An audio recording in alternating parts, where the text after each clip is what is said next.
Ayun. Tara guys, labas na tayo. Dito sa arko ng Wawa Dam. Ito yun. Biyahe na tayo, biyahe na. Dahil na-explore na natin ang Wawa Dam, mga idol. Napasok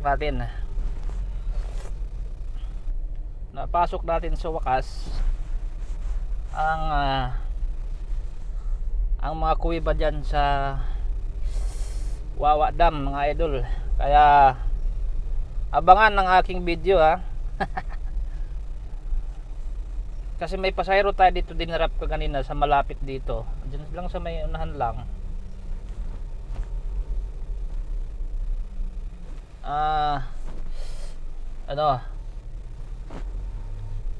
Naisipan kong dumiretso na dito. May doon, may grab din doon, sagad. Yan na yan, sagad talaga. Kaya dumiretso ako dito sa may Wawa Dam. Total, hindi ko pa napasok yan kasi nung una kaming punta rito, kasi mga idol, sa Wawa Dam ay naligo kami, so hindi kami talaga namasyal nung mga panahon na 2018 yata o 18 mga ganun. Ngayon talagang inakyat ko dun sa taas, dun sa pinaka greater ng Wawa Dam, saka dun sa pundasyon ng dam. Sa unahan pa, lagpas pa dun sa may mga bangkana, inakyat natin yan. So kung gusto niyo mapanood ang aking video, ay abangan nyo lang, abangan nyo lang. Kopya na yan. Binidyo ko kasi paakyat at pababa. 40 minutes, kulang-kulang mag 50 minutes yung paakyat saka pababa Ayan mga idol, ito na yung papunta na ito ng bayan ng San Mateo, Montalban. Ayan mga idol, itong kalsada na ito, pauwi na.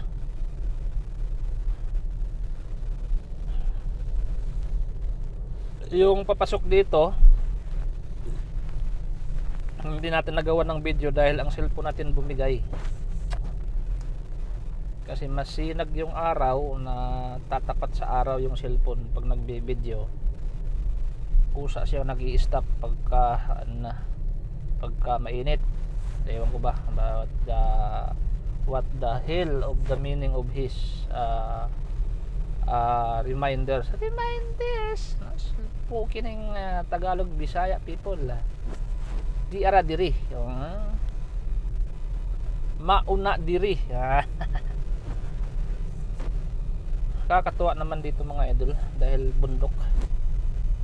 Kaya may mga landslide dito mga par. Nakakatakot doon sa sa Wawa Dam mga idol dahil ang taas ng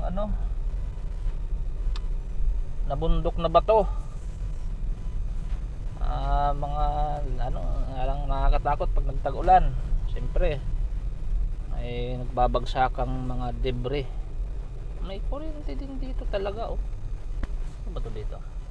Natin to. Anong meron dito sa baba? Minto. Sulit. Sigurado lunod sila dun sa baba kasi malalim-lalim yata yun. Malay ko ba? Alay ko ba? Ito yung akin lang naman, ito yung chismis. Advance lang yung aking iniisip. Kaya yung mga ganitong lugar guys, medyo nami-miss talaga natin ito.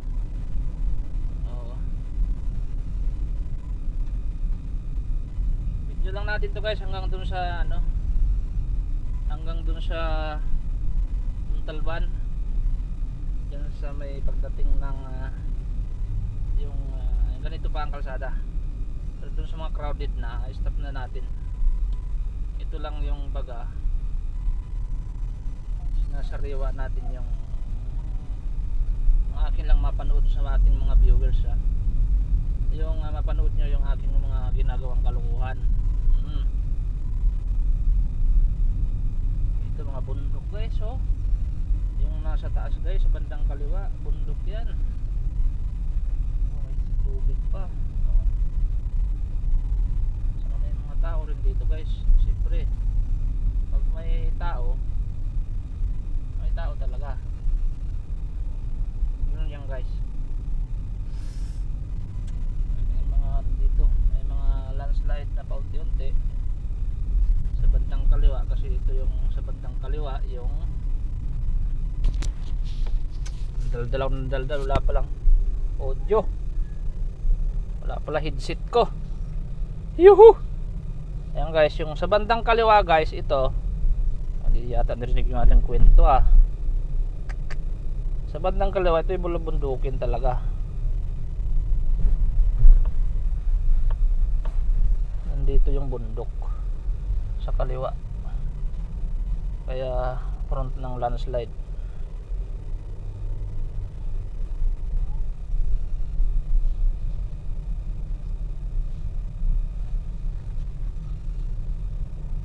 Ayan, oh. Yung mga tao rito rin hindi nangangamba sa kanilang kaligtasan, ano? Sa bagay, hindi mo maisip yan pag dito ka sa titira sa mga itong lugar. Basta ang alam mo lang, masaya ka, kasama mo pamilya mo sa mga itong lugar, ano? Ang probinsya guys, dito ito naman, masaya ka naman dito kasama mo yung anak, asawa, pamilya, diba? Tuwing hapon dadalawin ka ng iyong mga magulang, mga kwento-kwentuhan, tampulan ng kwento. Yan lang naman kasarapan sa probinsya guys. Yan na. Kaya ganda ng bundok guys talaga guys, oh. Kaya na-amiss ako sa mga ganyang bundok, dahil pinanganak ako sa bundok, lumaki akong nasa bundok. Dito na lang ako sa Maynila kasi nagbinata, oo. Dahil yung atin naman dati naman ay sa bundok tayo nakatira.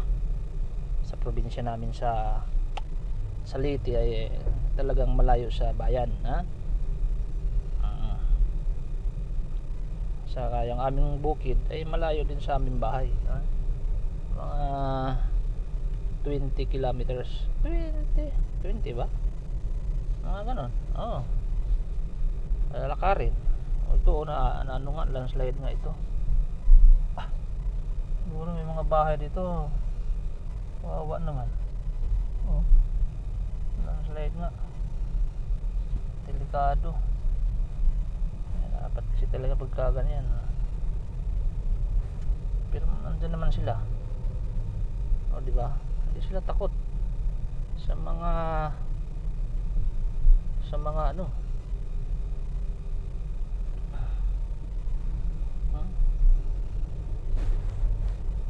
sa mga debris na nalalaglag, ito kasi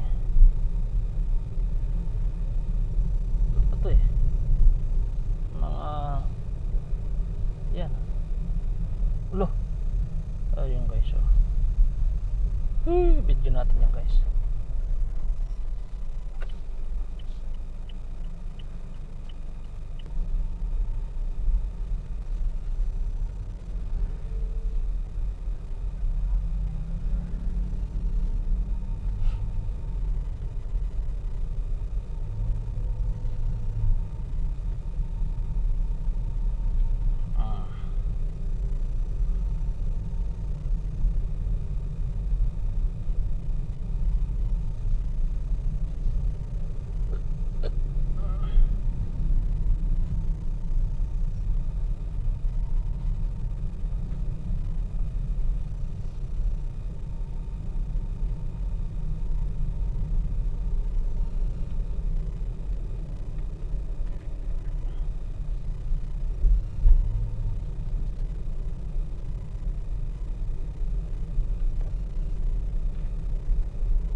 ito, kahit mag double solid lane dito guys, hindi rin napakikinabangan yan ang ibig sabihin.